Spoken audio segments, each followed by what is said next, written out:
resolusi untuk 2024? Sudah ada yang bikin? Ada? Atau lupa ya? Mau bikin apa di 2024 ini? Mau bikin satu kesepakatan di dalam hati yang akan saya kerjakan di 2024. Sudah ada yang bikin ya? Kemarin di batas Desember dan Januari 2024. Sudah ada yang bikin? Sudah ada? Belum? Lupa? Saya 2024 mau kayak gini misalnya. Saya mau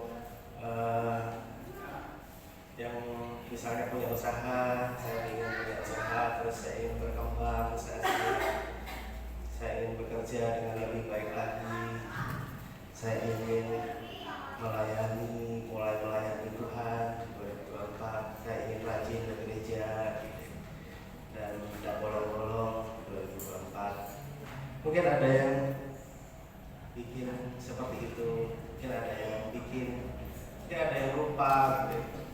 Jadi Bapak Ibu, saya kemarin berpikir kalau kita bikin sebuah janji atau resolusi di 2024 ini, berusaha untuk membuat satu hal yang berkenan kepada Tuhan. Gitu. Kadang kita selalu resolusi itu selalu yang tentang kita. Saya pengen ini, saya pengen itu, saya pengen ini. Itu tidak sepenuhnya salah, tidak. Dan kita tidak menyalahkan itu, karena Bapak Ibu pasti punya impian, punya cita-cita gitu. Yang punya anak satu, pengen punya dua, misalnya. Yang punya anak dua, pengen punya anak tiga, misalnya. Itu kembali kepada kerinduan kita masing-masing. Tapi cobalah untuk membuat sebuah resolusi yang memang dikehendaki Tuhan, gitu ya. Memang diinginkan oleh Tuhan. Misalnya 2023 saya ini kalau pagi saya jarang baca Alkitab, atau satu hari saya jarang baca Alkitab. Coba di 2024 saya mau baca satu hari satu pasal. Gitu. Ada yang 2023 nggak pernah baca Alkitab? Semua baca ya, puji Tuhan. 2024 ditingkatkan, jadi dua pasal satu hari. Gitu. Terus kalau 2023 itu bangun paginya sulit, bangun pagi sulit. Biasa bangun pagi jam 8, jam 9. Coba bikin satu kesepakatan sama Tuhan dan minta dimampukan sama Tuhan. Tuhan, saya rindu 2024 bisa bangun pagi untuk doa. Jam berapa? Jam 5. Jadi disepakati, diniati, didoakan, minta kemampuan dari Roh Kudus. Jam 5 disetel alarmnya, doa pagi. Jadi itu adalah resolusi-resolusi yang memang diinginkan Tuhan, gitu ya. Karena berkaitan langsung dengan Tuhan. Saya percaya hidup Bapak Ibu Saudara pasti akan lebih diperhatikan Tuhan. Amin. Gitu. Jemaat di tempat ini pasti akan jadi umat Tuhan yang lebih berkualitas. Bikin komitmen sama Tuhan. 2024 mau apa. Bukan hanya bicara tentang berkat, bukan hanya bicara tentang pelipat gandaan. Oh, ini tahun berkat 2024. Saya bawa wadah sebesar-besarnya. Yes. Bawa wadah aja yang kerjain. yang sumber berkatnya nggak dipikirin. Bagaimana kita menyenangkan hati Tuhan, bagaimana kita memberikan waktu yang terbaik untuk Tuhan. Hidup itu bukan hanya sekedar untuk kita saja, menghabiskan waktu untuk bagaimana kita jadi lebih diberkati, jadi lebih kaya, jadi lebih makmur. No. Tuhan Yesus selama ada di dunia, Tuhan Yesus ya, tidak pernah menjadi motivator untuk kita menjadi orang-orang yang setiap hari mengejar kekayaan. Tidak. Tuhan mengajar kepada kita untuk mencari kerajaan Allah dan kebenarannya. Amin. Paulus sudah pernah menceritakan, ayo jemaat Tuhan, kejar uang setiap hari.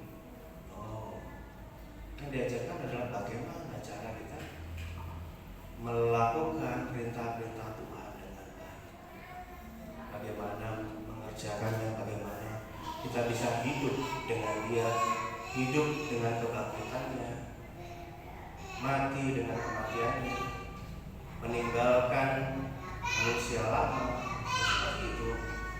Saya tidak tahu bagaimana gereja-gereja yang sekarang ini rata-rata belajar tentang motivasi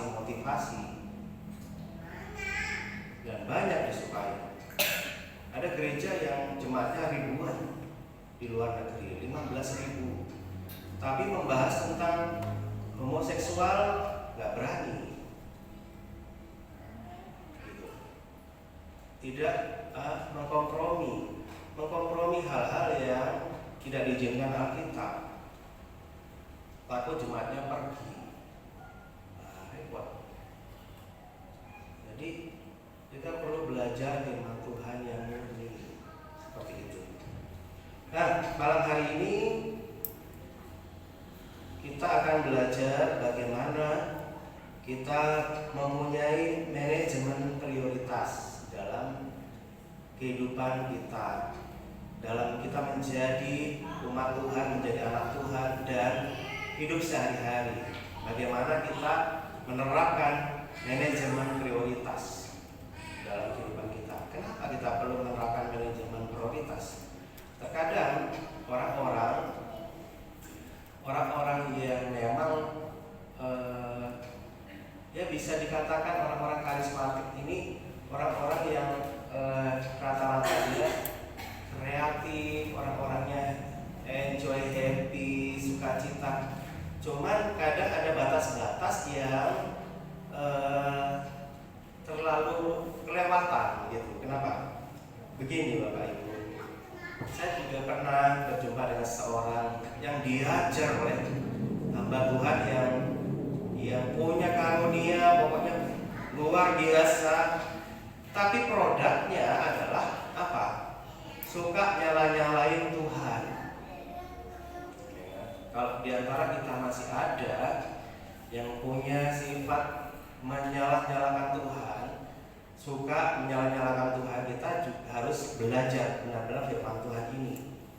Misalnya kita punya keinginan, punya impian, tapi nggak tercapai. Dulu saya pernah ketemu dengan seorang teman waktu kuliah. Dia salah satu anggota jemaat gereja yang besar di Solo. Saya waktu itu baru di Jogja, baru ketemu dia. Kerjaannya dia itu apa, Bapak Ibu? Pokoknya kalau ada mobil mewah gitu, mobil mewah itu ditumpang tangan sama dia. Dalam nama Yesus, ini jadi milikku, katanya. Ada rumah mewah, dalam nama Yesus, ini jadi milikku. Ada kapal terbang, dalam nama Yesus, ini jadi milikku. Mungkin itu yang diajarkan di gerejanya. Saya tidak menyalah-nyalahkan aliran gereja tertentu, tapi kita belajar gini. Kalau keinginan kita punya keinginan, tapi kita juga harus menselaraskan dengan keinginannya Tuhan untuk hidup kita. Kalau kita diberkati dengan semua hal yang mewah itu, apakah kita siap untuk hal itu? Karena apa? Yang tahu hati kita siap atau tidak itu hanya Tuhan. Kita bilang, saya siap saya sekarang punya 1 toko, saya siap untuk punya 5 toko. Anda kan yang bilang kalau Anda siap, tapi Tuhan menilai Anda belum cukup mentalnya untuk terima itu. Karena apa? Kadang orang diberkati malah nggak ke gereja. Itu sudah realita, fakta, nggak usah dibantah. Kadang, saya nggak bilang selalu, tapi kadang diberkati dengan pabrik dari 1 jadi 5 jadi 10, malah nggak sempat ke gereja, nggak sempat doa pagi, apalagi nggak sempat baca kitab. Sudah nggak usah bilang, saya mampu Tuhan, saya mampu. Paling ya kecapean, ngitung cuan ya, kayak gitu. Sudah nggak usah dibantah gitu loh. Itu realita, fakta. Ya seperti itu. Kalau kita minta sama Tuhan pelipat gandaan, peningkatan finansial, kita juga harus tanya Tuhan, apakah saya siap untuk itu? Kalau kita belum siap, ya sudah, biarkan kehendakmu yang jadi. Seperti itu, kita belajar bukan hanya memikirkan bagaimana kita jadi orang yang makin setiap hari. Kita juga harus belajar bijaksana sesuai minta hikmat Tuhan. Seperti itu. Keinginannya nggak tercapai, kadang nyalain Tuhan. Pokoknya saya pengen gini, nggak sesuai, nggak diizinkan sama Tuhan, marah sama Tuhan. Tuhan nggak ngabulin keinginanku sih, gini, salah. Lalu orang lain lebih diberkati, lihat orang lain lebih diberkati, padahal mereka jarang ke gereja. Kita kan melihat orang lain, kok dia tuh nggak pernah ke gereja, nggak pernah kenal Tuhan, tapi rumahnya mewah, mobilnya banyak. Paranormal aja ya, Ki Joko Bodo itu ya, mobilnya banyak. Kan bilangin, dapat dari mana? Paranormal, rumahnya gede. Akhir hidupnya apa? Sakit, nggak tahu, nggak ada yang bisa nyembuhin, medis non medis, nggak ada yang bisa nyembuhin. Tapi kalau kita jadi anak Tuhan, dikatakan apa? Yesus itu lebih dari cukup. Amin. Yesus itu lebih dari cukup, melindungi, berikan perlindungan. Namanya anak Tuhan itu dijamin apa?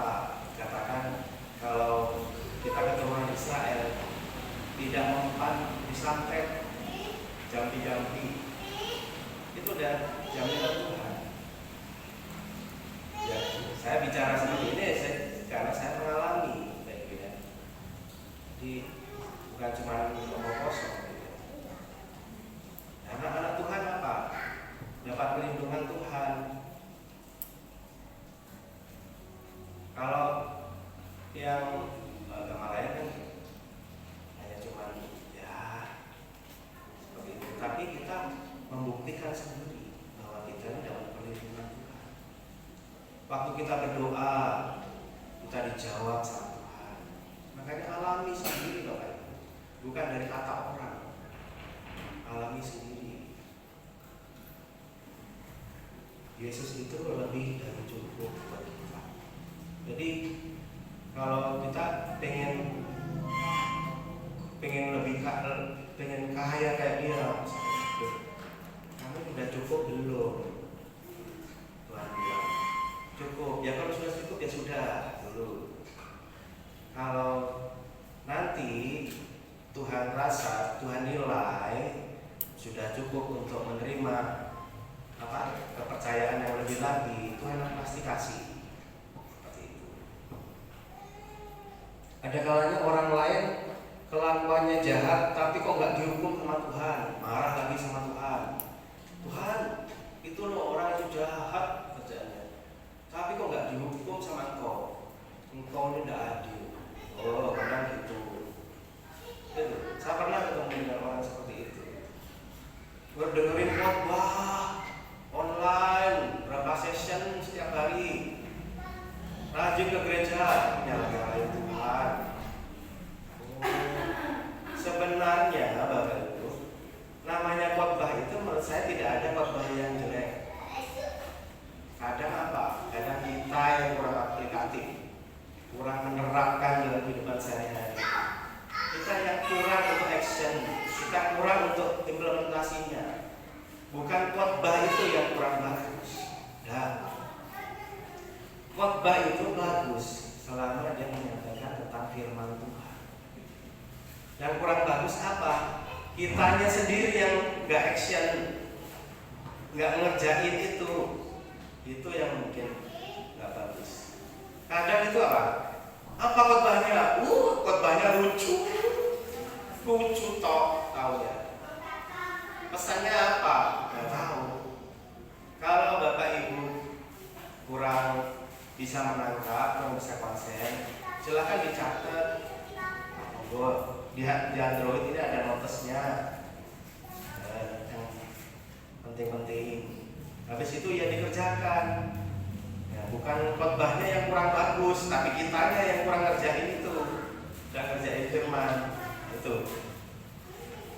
Misalnya, belum dapat jodoh. Kadang dulu ada cerita teman itu, temannya itu dia nggak dapat jodoh, marah-marah sama Tuhan.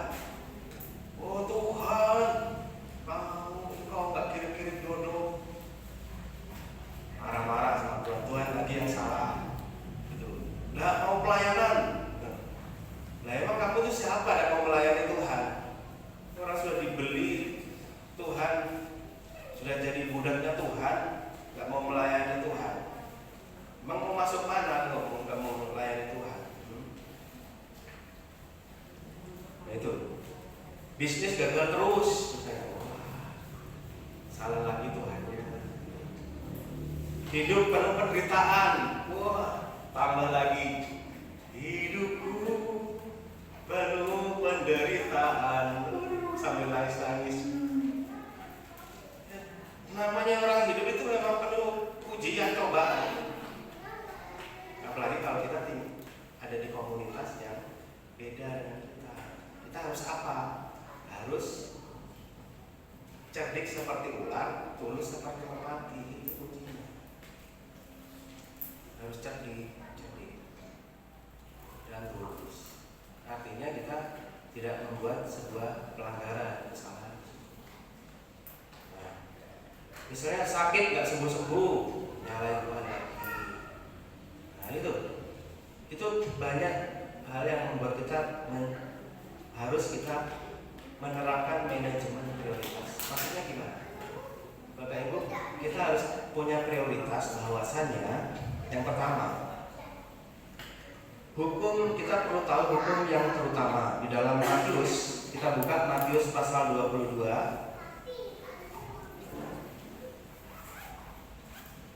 Matius pasal 22 ayat 36 sampai 38. Matius pasal 22 ayat 36 sampai 38. Saya bacakan. Guru, hukum manakah yang terutama dalam hukum Taurat? Jawab Yesus kepadanya, kasihlah Tuhan Allahmu dengan segenap hatimu, dan dengan segenap jiwamu, dan dengan segenap akal budimu. Itulah hukum yang terutama dan yang pertama. Jadi kita perlu tanamkan di dalam mindset kita setiap hari sebagai orang-orang yang menjadi anak Tuhan, menjadi orang Kristen, pengikut Kristus. Setiap hari kita tanamkan bahwa hukum yang terutama itu adalah kasihilah Tuhan Allahmu dengan segenap hatimu, dan dengan segenap jiwamu, dan dengan segenap akal budimu. Itu kita perlu tanamkan di dalam pikiran kita setiap hari. Saya bacakan ya. Ada satu artikel yang bagus. Hujan atau ini hukum yang terutama, saya bacakan ya. Kasihlah Tuhan Allahmu dengan segenap hatimu, dengan segenap jiwamu, dan dengan segenap akal budimu. Kita dituntut untuk mengasihi Tuhan dengan segenap hati, jiwa, dan akal budi. Artinya nih Bapak Ibu perhatikan, tidak ada tempat sekecil apapun yang bisa mencuri posisi Tuhan dalam hidup kita, termasuk pasangan, orang tua, saudara, anak-anak, teman, atau bahkan uang, pekerjaan, dan jabatan. Ya, sebenarnya sejatinya itu mengasihi Tuhan dengan sepenuh hidup itu ya seperti ini. Saya tidak mengatakan ini ekstrim atau tidak, itu berlaku untuk semua sebenarnya. Berlaku untuk semua. Karena apa? Karena kita semua adalah anak Tuhan, pengikut Kristus. Jadi tidak ada tempat sekecil apapun yang bisa mencuri posisi Tuhan dalam hidup kita.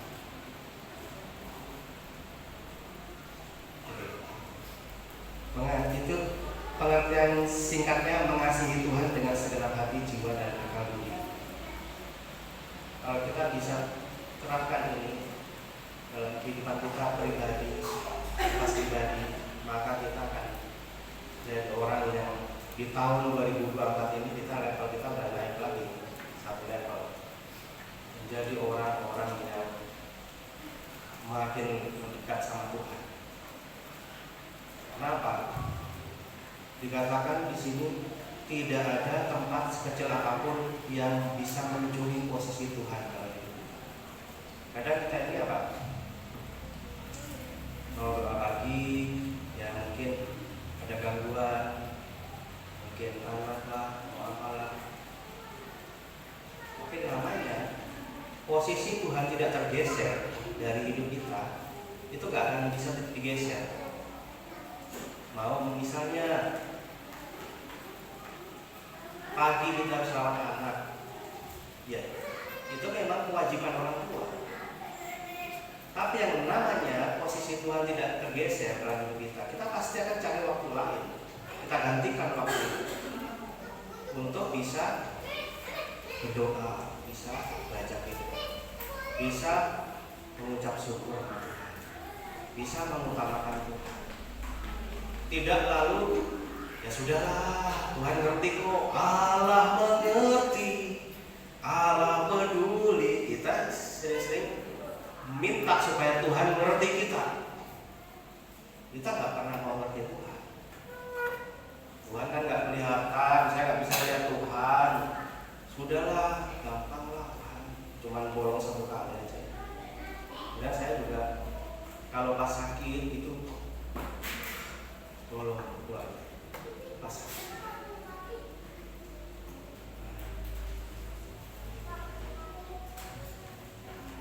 Tapi kalau kita mau praktekkan ini dalam hidup kita, Anda dan Bapak Ibu akan alami sesuatu yang luar biasa dari Tuhan. Amin. Saya tidak ingin menjual apa ya, pepesan kosong ya kepada Bapak Ibu ya. Saya bukan jual obat ya. Tapi di Tuhan saya alami, Bapak Ibu. Waktu di rumah sakit berapa kali saya harus berhadapan dengan posisi-posisi sulit, di mana direktur saya mau memberhentikan saya gara-gara saya ada satu tugas yang tidak bisa dikerjakan selama beberapa tahun. Tapi saya nggak mengandalkan manusia, saya cuman ambil waktu saya jam 1:30 pagi, saya berdoa sama Tuhan, saya minta sama Tuhan, Tuhan tolong aku, Tuhan tolong aku. Aku kalau nggak bisa ngerjakan ini, kau tahu sendiri statementnya direktur saya tidak akan diperpanjang. Saya doa jam 1:30 pagi. Dan Tuhan menolong saya, Tuhan tolong saya, Tuhan kasih jalan saya.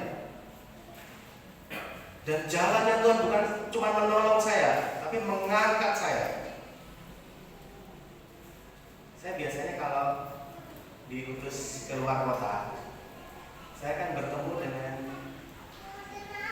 nah kalau kami ini orang kayak saya ini, profesi di rumah sakit kayak saya ini namanya IT. IT itu Information and Technology. Orang-orang yang bekerja dengan jaringan, dengan komputer, dengan server, dengan aplikasi. Saya kalau keluar kota, waktu dulu di Prague sebelum Tuhan menolong saya tuh jalan itu yang nunduk gini, nunduk. Apa malu? Kenapa malu? Karena rumah sakit saya nggak punya namanya aplikasi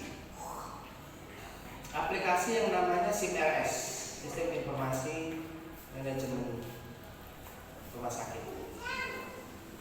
Itu isinya pendaftaran, apotek di situ, rawat inap, penunjang, laboratorium, di situ semua ada. Kita nggak punya aplikasi itu. Jadi saya kalau ketemu dengan IT yang lain, saya minder. Sudah dari Pamekasan, kota kecil, rumah sakitnya kecil, nggak punya SIM RS, saya cuma nunduk-nundukin aja. Apalagi waktu itu apa? Karyawannya cuma saya satu doang. Sedangkan rumah sakit lain itu ada 3, ada 4, banyak. Saya cuma sendirian. Sebelum Tuhan tolong saya itu saya malu kalau ketemu IT yang lain itu malu. Kerjaan saya apa? Cuman ngisi tinta printer itu. Sama kalau ada komputer rusak itu saya datangi, saya coba ganti sembuh. Itu kerjaan saya. Tapi setelah direktur memberikan sebuah ultimatum kepada saya, kalau kamu nggak bisa kerjain ini, SIMRS mengadakan SIMRS di rumah sakit ini, kamu tidak saya perpanjang. Saya berdoa Tuhan jam 1:30 pagi, Tuhan tolong. Saya cuma mengandalkan Tuhan. Saya doa, kalau Tuhan tidak tolong ya sudah, saya di-cut. Sudah, saya mau cari kerja lain aja. Saya pikir begitu. Akhirnya Tuhan masih mengingat saya di situ, di rumah sakit ini. Tuhan tolong, Tuhan kasih jalan satu orang, satu vendor yang mau diajak kerjasama, mau mengerjakan SIMRS dengan dia labelnya itu rumah sakit Islam di Surabaya, tapi jadi teman yang baik untuk saya. Jadi dia mengerjakan SIMRS di rumah sakit kami. SIMRS kami bisa dipakai, berkembang, dan puji Tuhan, kami sudah 2 kali dikunjungi oleh Direktur BPJS Pusat. Rumah sakit yang ada di Madura belum pernah dikunjungi Direktur BPJS. Jadi Direktur BPJS ini datang, dia yang dituju rumah sakit kami. Rekam medis yang elektronik itu rumah sakit lain belum selesai, tempat kami selesai duluan.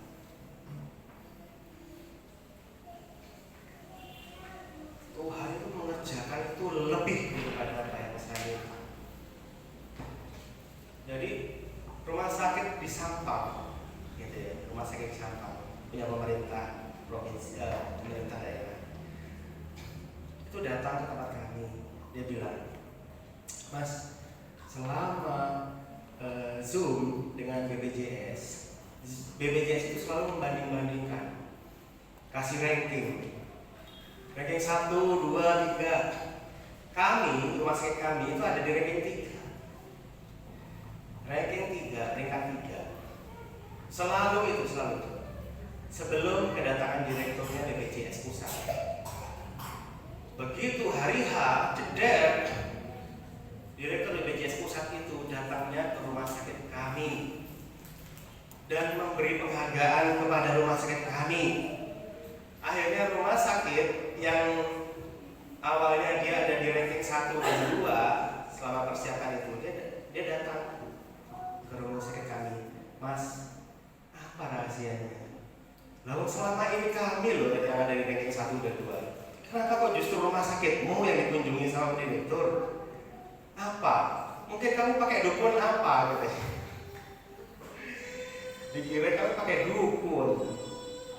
Aku cuma bilang, yes, ya ini pertolongan yang di atas saja. Saya bilang gitu. Karena dia dari seberang. Ini bersaksinya seperti itu. Ya pertolongan dari yang di atas. Tuhan itu kalau nolong kita udah gak ragu-ragu. Bukan cuma saya diselamatin dari pemecatan, tapi rumah sakitnya itu dibuat sama Tuhan itu yang nomor 1 di mana. Saya tidak pernah minta tolong manusia.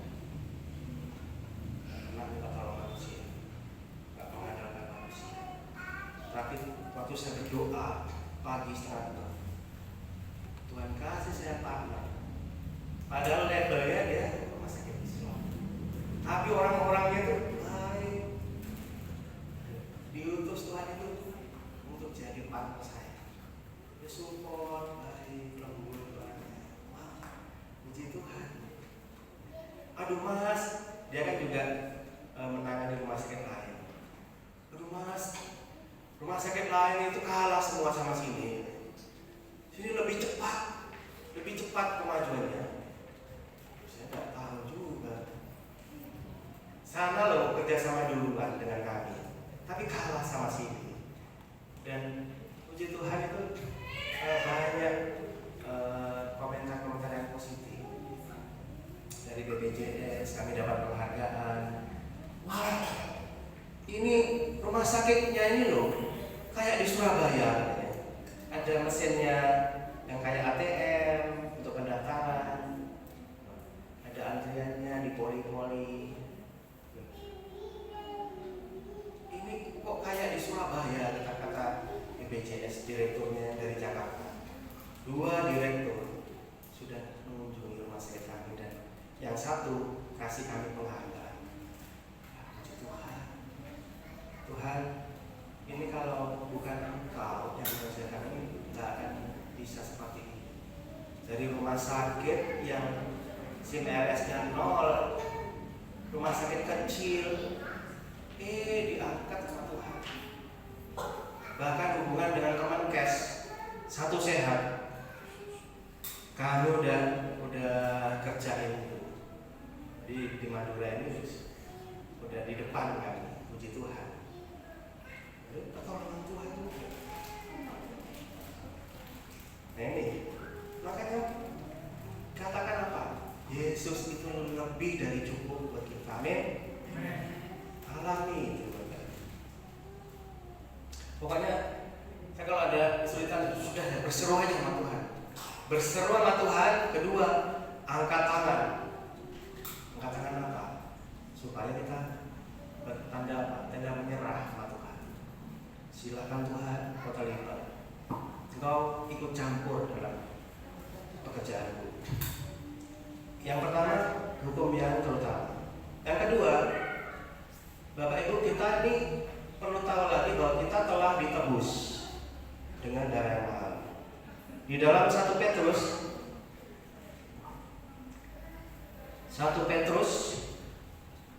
pasal 1 ayat 18 dan 19. 1 Petrus pasal 1 ayat 18 dan 19.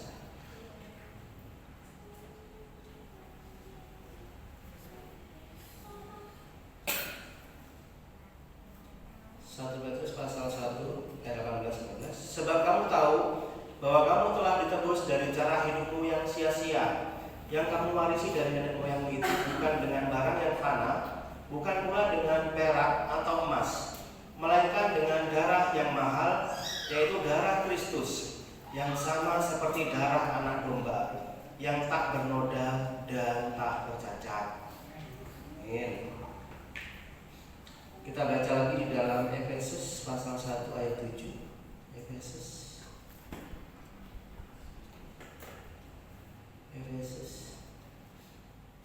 pasal 1 ayat 7. Sebab di dalam Dia dan oleh darahnya kita beroleh penebusan, yaitu pengampunan dosa menurut kekayaan kasih karunia-Nya. Bapak Ibu, hidup kita ini sudah menjadi miliknya Kristus. Amin. Jadi ya, saya miliknya Kristus, tapi saya punya namanya free will, kehendak bebas.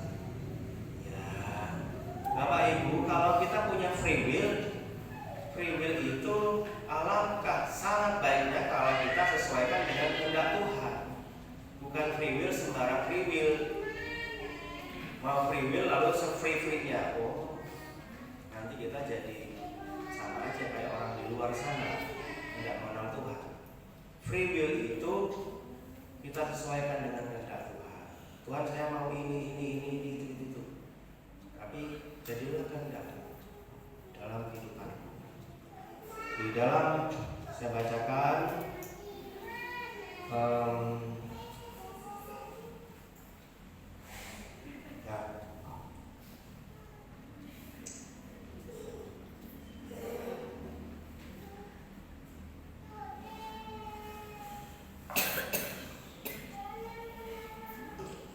penebusan. Yang penebusan itu adalah inilah penebusan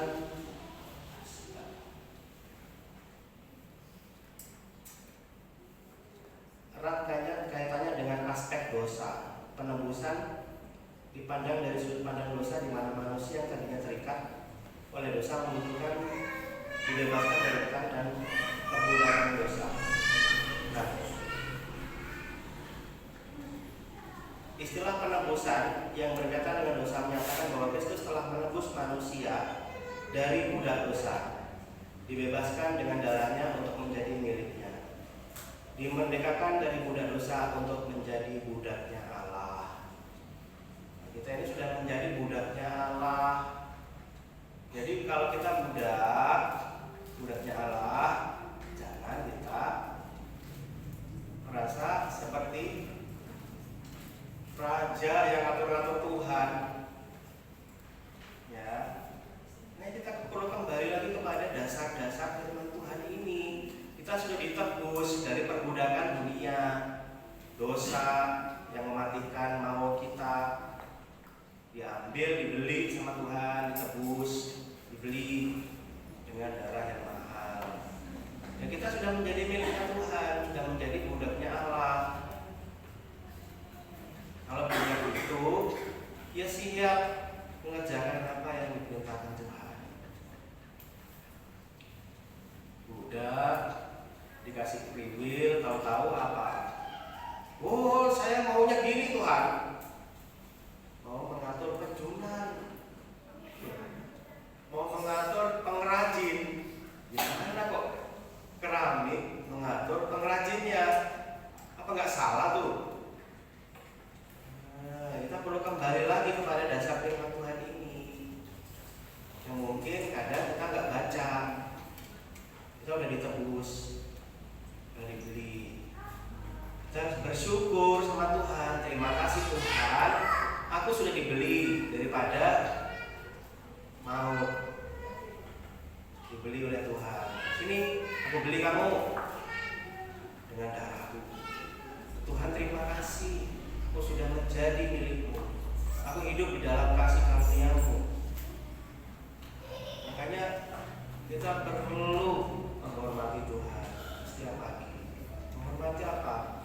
Pribadi yang sudah membeli menebus kita dari perbudakan dosa. Nah ini Jarang-jarang kita baca ya hal-hal seperti ini. Akhirnya apa? Tiap hari yang kita kerjakan menuntut Tuhan berkati kita, nggak pernah bersyukur. Udah dikasih berkat mana hari ini, minta apa? Daging yang banyak. Akhirnya dikirim sama Tuhan burung puyuh sampai muntah-muntah. Itu. Waktu terima mana belum bersyukur, lupa. Pokoknya makan aja. Nggak tahu bahwa itu berkat Tuhan. Nah, makanya kalau kita terima berkat Tuhan dan bersyukur, meskipun kecil, pasti nikmat. Benar gak Ibu? Amin. Kalau kita prasmanan itu ya,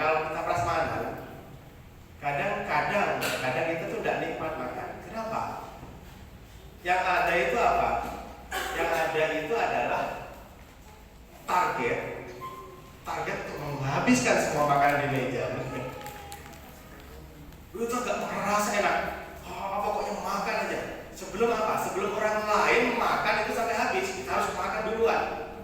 Padahal kita nggak merasakan nikmat.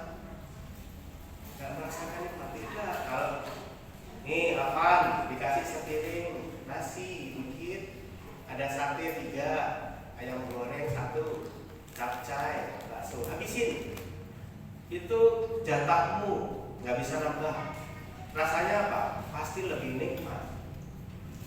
Kita makannya dikit-dikit, kita nikmati. Beda kalau prasmanan ya. Bos, saya harus habiskan ini semua. Target pokoknya sebelum orang lain habiskan, saya harus habiskan ini.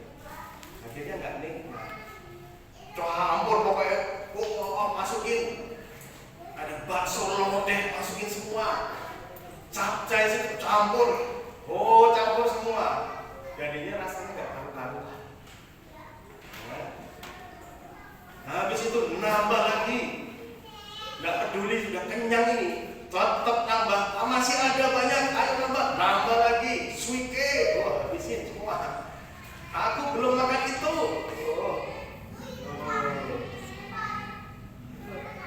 Kalau berkat sedikit cukup, bersyukuri. Puji Tuhan, terima kasih. Terima kasih Tuhan. Itu akan menjadi kesehatan kita, kekuatan.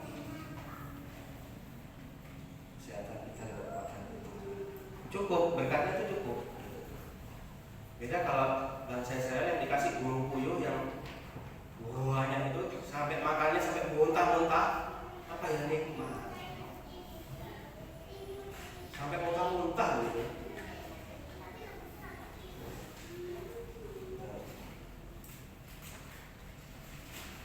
Poin yang ketiga, yang terakhir. Kristus Yesus adalah sang komandan. Kita baca di dalam 2 Timotius pasal 2. 2 Timotius pasal 2 ayat 3 dan 4.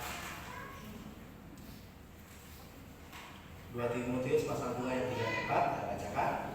Ikutlah menderita sebagai seorang prajurit yang baik dari Kristus Yesus.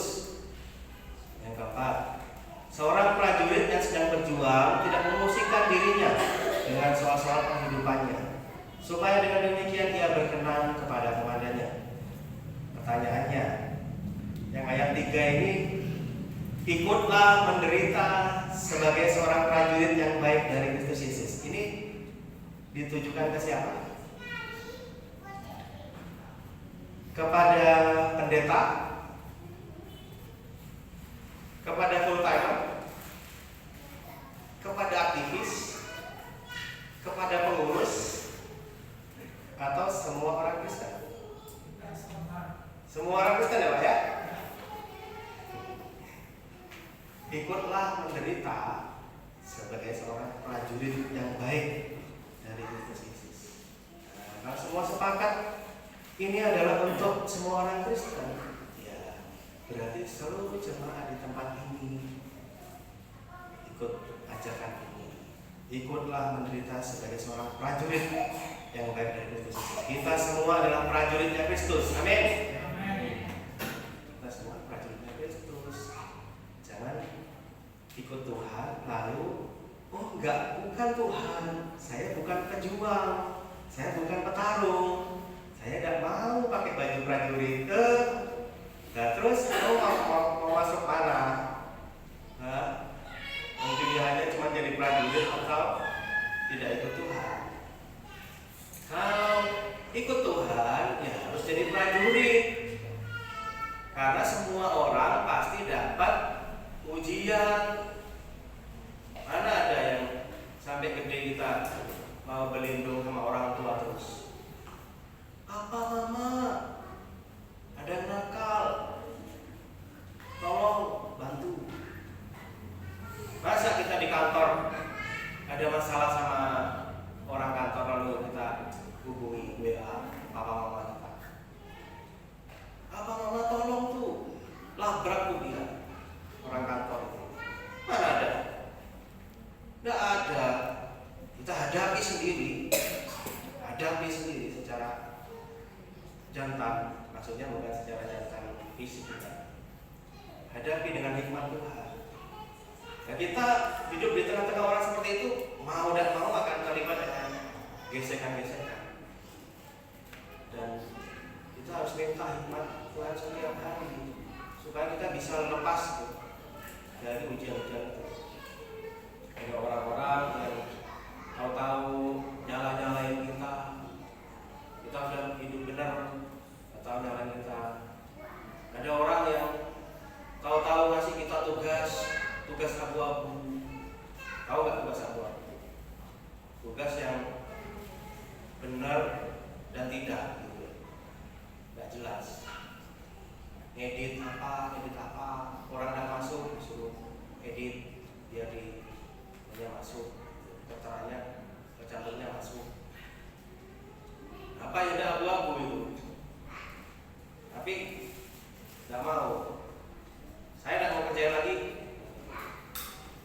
Laporin aja. Kenapa? Saya percaya. Saya sudah bersama Tuhan. Saya nggak takut. Bukan terus iya tak kerjain. Ya nggak ada masalah.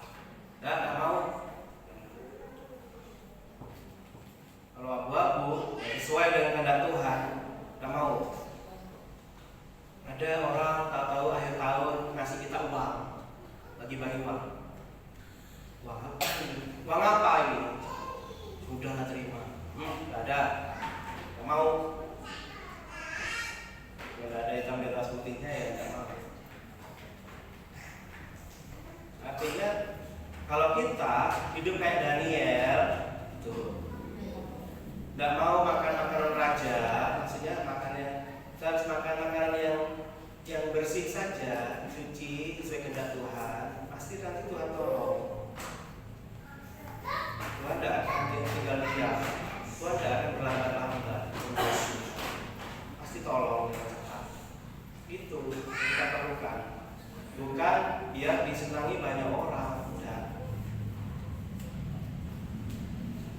Ya saya menginginkan perkenanan dengan orang. Tapi kalau dia mengajak saya kepada hal yang tidak berkenan kepada Tuhan, saya tidak mau. Dan pasti dimusuhi. Tidak apa-apa, salah. Sudah menjadi resiko saya. Saya sudah mungkin satu-satunya Kristen ya. Yang lain kan ada yang Katolik. Saya satu-satunya Kristen. Tapi kita juga harus jadi terang. Gak boleh bohong, boleh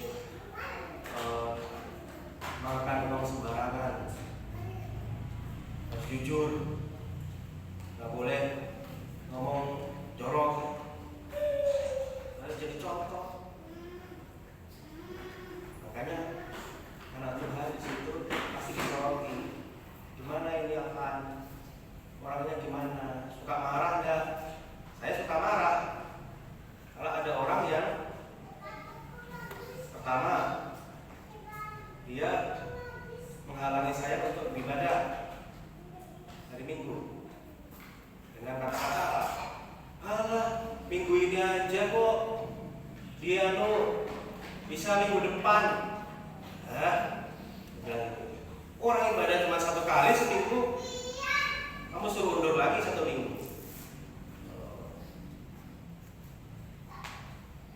Ini orang sudah biasa. Kalau kita turuti, dia akan terus begitu nanti. Makanya setiap orang yang ngajak saya di hari Minggu harus selalu siap saya komplain. Pokoknya saya menggerutu dan habis-habisan di sini. Jangan ganggu saya di hari Minggu. Telepon, apalagi sudah tahu. Ya, seperti itu. Kita harus bikin batas-batas di situ. Hari Minggu waktunya kita beribadah pada Tuhan. Jangan dikomplain, iya saya tolong orang kok hari Minggu. Tolong saya bantu orang kerjain kerjaannya. Nah, kalau kayak gitu terus setiap minggu Anda akan disuruh gitu. Nah, kan ada habisnya. Itu. Yang ayat keempat, seorang prajurit yang sedang berjuang tidak mengusulkan dirinya dengan soal-soal kehidupannya, supaya dengan demikian dia berkenan kepada komandannya. Siapa komandan kita? Tuhan Yesus. Amin. Supaya kita berkenan kepada komandan kita, Tuhan Yesus. Anda punya bos, Bapak Ibu punya bos di kantor. Saya punya direktur. Tapi sekali lagi saya adalah pelayan Tuhan. Saya melayani Tuhan. Saya percaya, saya tidak ingin mengecewakan Tuhan. Saya 12 tahun menjadi tenaga kontrak di rumah sakit. Tahun kemarin ada lowongan untuk menjadi seorang ASN. Lalu bagian kepegawaiannya, Afan, kamu saya titipkan ya kepada kepala BKD. Nanti untuk biayanya urusan belakang, gampang itu diatur. Saya sebagai orang yang ingin dia akan jadi orang ASN, bisa saja saya bilang, oh iya, oke, gampang saya carikan uang. Bisa saja saya bilang gitu. Tapi saya untuk memiliki beban moral kepada Tuhan, tanggung jawab kepada Tuhan, saya bilang WA-nya masih ada. Saya tidak usah dititipkan kepada kepala BKD. Saya sudah 12 tahun kerja di sini, dan saya tidak akan bayar apapun untuk lolos menjadi ASN. Kenapa? Saingan saya ada 2, Bapak Ibu. 3 dengan saya. Dia muda-muda semua ini 2 orang ini. Kalau saya nggak dijamin lolos, 2 orang ini bisa lolos. Karena itu pokoknya nilainya paling tinggi dia masuk, dia jadi ASN. Kalau saya nggak bilang menjaminkan hidup saya kepada kepala BKD, maka saya hanya mengandalkan nilai. Kalau nilai saya kalah, kesempatan yang ditunggu 12 tahun itu hilang. Saya bilang saya tidak mau. Kalau saya tidak lulus, biarkan saya menjadi tenaga honorer saja. Papa, tapi dalam hati saya pagi, Tuhan tolong. Kalau saya tidak lolos, lalu anak buah saya yang lolos, dia jadi ASN, saya diinjak-injak. Betapa tidak enaknya hati. Tuhan, aku mohon belas kasihan, mohon pertolongan. Cuma pagi aja tidak. Dan puji Tuhan, tidak tahu. Soal-soal itu tidak ada yang keluar, yang saya pelajari itu tidak ada yang keluar. Hanya 1 biji yang ada. Sulit soalnya. Tapi puji Tuhan nilainya itu tinggi. Sampai teman-teman saya itu tanya, Afan, apa rahasianya kamu? Nilaimu kok bisa tinggi? Rahasianya, Kamu tahu, kamu dengar itu apa? Pakai ilmu langit. Pokoknya dengar dari yang di atas. Pikirkan, lihat sebentar, baca soalnya. Kamu tanya yang di atas, coret. Saya tidak pakai apa yang saya pelajari itu, tidak ada, tidak keluar semua. Tapi saya tidak pakai hitung kancing, tidak. Saya cuma lihat, saya baca sebentar, nekat-nekatan. Saya tidak tahu jawabannya. Saya langsung coret, yakin langsung coret, langsung klik, pakai kan itu pakai komputer kan, klik, langsung klik. Nilainya puji Tuhan, yang paling tinggi, puji Tuhan. Saya cerita buat direktur saya, Bapak Direktur, karena direktur saya juga ngasih saya. Tidak ada, yang saya pelajari tidak ada yang keluar. Tapi bersyukur, nilainya tinggi. Orang-orang itu pada hebat pan kamu, bisa ngalah-ngalahkan orang-orang yang muda-muda. Bisa bukan saya itu, Tuhan. Semua itu karena Tuhan. Jadi Bapak Ibu, Yesus itu lebih dari cukup buat kita. Jadi jangan sampai ada lagi yang nyala-nyalain Tuhan. Apapun yang terjadi itu bersyukur saja. Bersyukur dan ucap syukur di pagi hari ini. Tuhan, terima kasih untuk yang terjadi. Terima kasih semua kali kehendak-Mu. Aku ini milik-Mu. Terima kasih yang tebus jadi milik-Mu. Ucap syukur, aku mau mengikut Engkau melayani seumur hidup. Dan sahabat saya, Bapak Ibu tempat ini semua akan menerima mahkota kesetiaan untuk sampai di garis akhir. Kita mengikut Tuhan. Puji Tuhan. Demikian, Tuhan Yesus memberkati. Mari kita berdoa. Terima kasih Tuhan Yesus. Terima kasih untuk firman malam hari ini. Semua dari Engkau dan semua untuk kemuliaan-Mu. Memeteraikan firman-Mu di hati setiap umat malam hari ini, supaya kami menjadi umat Tuhan yang semakin mengasihi Engkau dan menempatkan Engkau pada prioritas pertama itu. Kau lebih penting dari apapun dalam kehidupan kami. Terima kasih Tuhan. Segala kemuliaan untuk Tuhan Yesus Kristus. Kami berdoa demikian. Amin. Pada pintu pujian.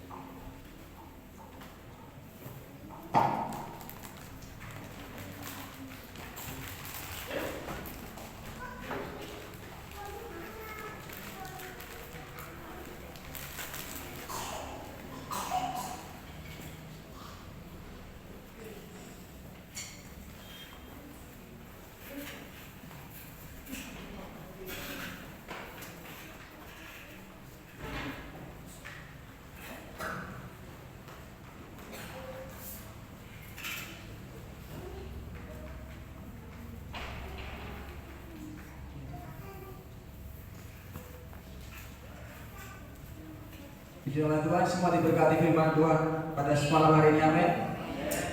Terima kasih untuk apa yang sudah diberikan berkat firman Tuhan malam hari ini, dan berdoa supaya apa yang semakin dipakai semakin dahsyat dan luar biasa dalam menyampaikan firman Tuhan. Puji Tuhan, kita akan memberikan persembahan.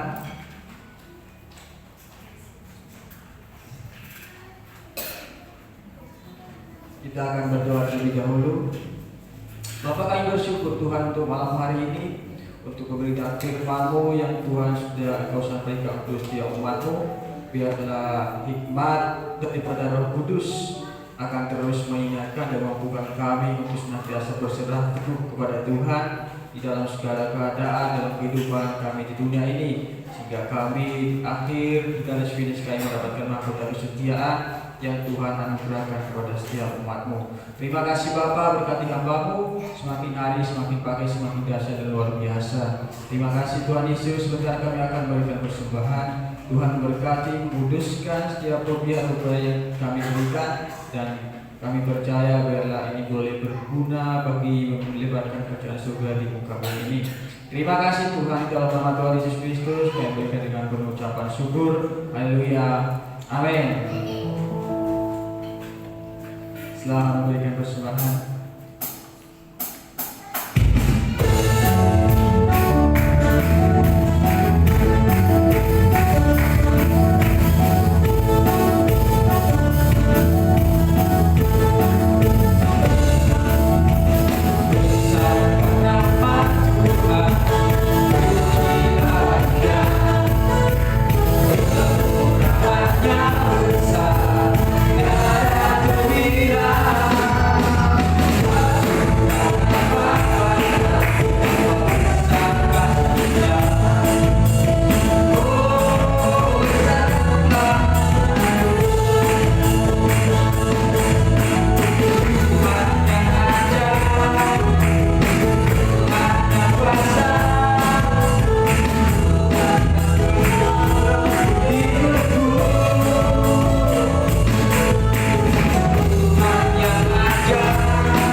teman-teman, satu minggu ke depan hari Kamis ada ibadah konser keluar dari tempat ini.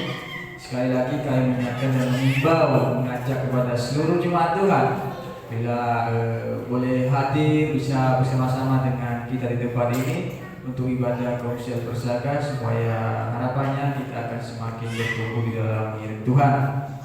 Dan hari Minggu sekolah Minggu jam 9 malam, jam 9 pagi. Terima kasih sudah diingatkan. Kan nama azan dari bawahnya malam terus. Puji Tuhan. Untuk konser tadi hari Kamis jam 7 malam ya. Tadi saya lupa yang berinformasikan. Dan untuk hari Minggu ibadah sekolah Minggu jam 9 pagi ya, jam 9 pagi boleh membawa anak-anak kita bersekutu beribadah di tempat ini. Dan sore hari jam 5 kembali kita akan beribadah ibadah raya di tempat ini. Kita senantiasa menyiapkan hati, menyiapkan kehidupan kita, waktu kita yang terbaik, supaya di setiap jam-jam ibadah yang ada di tempat ini, di gereja kita, supaya kita bisa hadir semuanya. Demikian teman yang bisa kami sampaikan. Doa penutup dan doa berkat. Doa penutup dan doa berkat kami persilakan kepada hamba-Nya Ibu Kepala.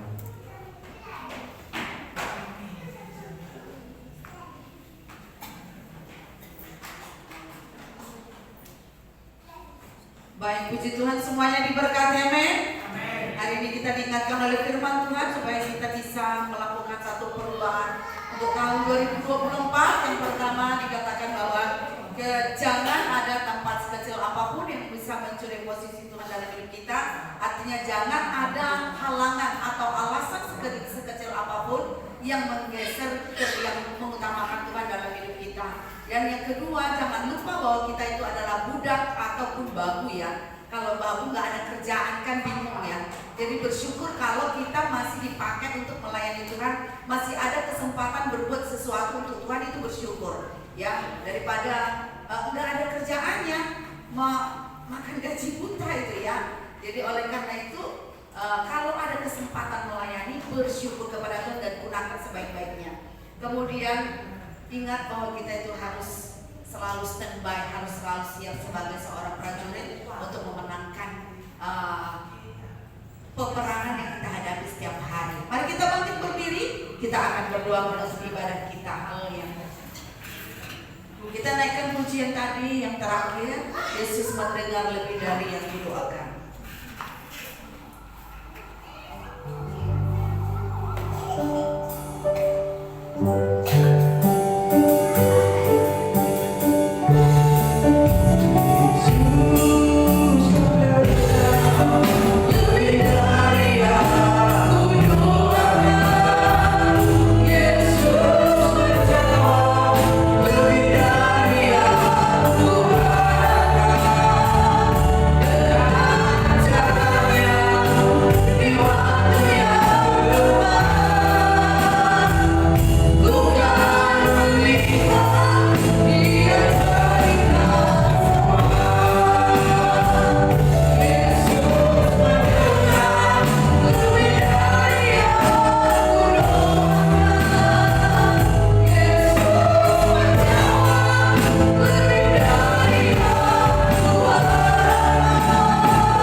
Jemaatmu yang tidak hadir pada malam hari ini, Tuhan juga menjamah hidup mereka dalam nama Yesus. Dalam segala kesulitan, kesusahan yang mereka hadapi, Tuhan menjamah mereka dalam nama Tuhan Yesus. Terima kasih Bapa, terima kasih Tuhan. Engkau andalan kami, kami tidak bimbang dan ragu kepadamu. Dalam nama Tuhan Yesus, sebab Engkaulah sumber segala-galanya. Dalam nama Tuhan Yesus, berkati anak-anakmu yang sudah ambil bagian dalam melayani hari ini, semua jemaat Tuhan yang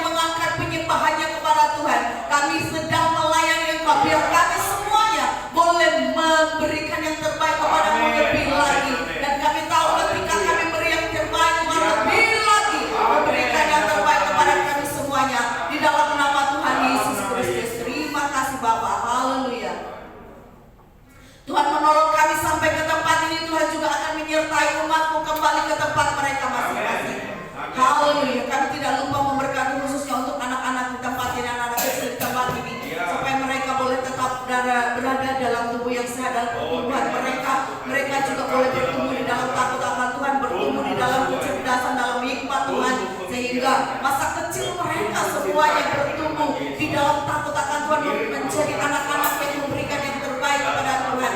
Engkau memagari anak-anak di tempat ini dari segala hal yang buruk dari dunia dalam nama Tuhan Yesus. Roh Kudus yang mengajar mereka, membimbing mereka, membuat mereka menjadi berkat dalam nama Tuhan Yesus. Terima kasih Bapa. Haleluya. Mari kita arahkan hati kita kepada Tuhan, kita sumber segala berkat.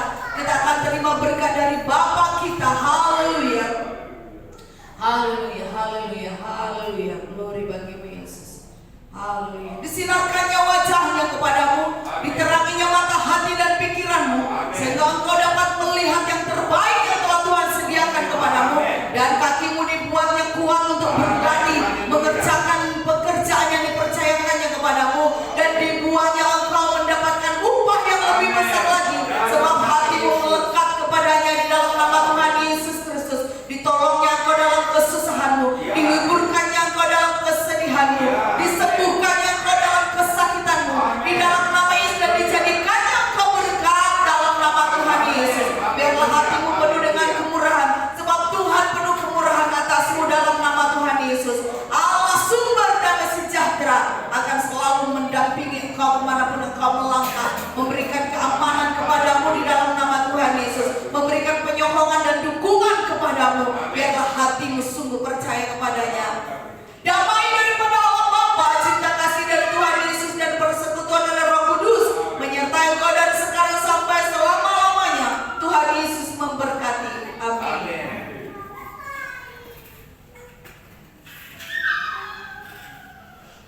Sedangkan doa Bapa kami. Bapa kami yang ada di surga, dikuduskanlah namamu, datanglah kerajaanmu, jadilah kehendakmu di bumi seperti di surga. Berikanlah kami pada hari ini makanan kami yang secukupnya, dan ampunilah kami akan kesalahan kami, seperti kami juga mengampuni orang yang bersalah kepada kami. Dan janganlah bawa kami ke dalam percobaan, tetapi lepaskanlah kami daripada yang jahat. Karena Engkaulah yang punya kerajaan dan kuasa dan kemuliaan sampai selama-lamanya. Amin. Selamat malam, selamat bulan Tuhan Yesus memberkati. Shalom.